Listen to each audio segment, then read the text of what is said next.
What's going on, guys? Justin Fuller here, and today I want to go over a quick tutorial on how to remove the battery from your key fob. So if you ever need to replace it, super simple. So let's hop on in. So what you're going to want to do is on here, there is a button that you can press. When you press that, this is going to pop out. So I've already kind of done this ahead of time, right? So easy enough. Now, once you get in here, if you look into this slot, there's actually a little groove that's down in there, and it's set up to where you can put a screwdriver in there. The old models used to be able to use this and pop it open. It just doesn't really work as well anymore. So you're going to want to stick this piece in there, and you'll feel it. It's almost like set up for a screwdriver.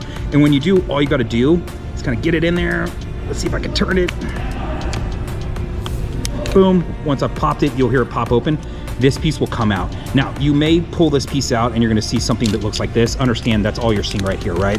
So if I flip this over, I can then get to the battery if I need to change my battery. Super simple. Once I put it back in, all I've got to do, put this back into piece, take this secondary piece, put this back on, and it all just snap right back into place. And then take my key and put my key right back in there, and we're good to go.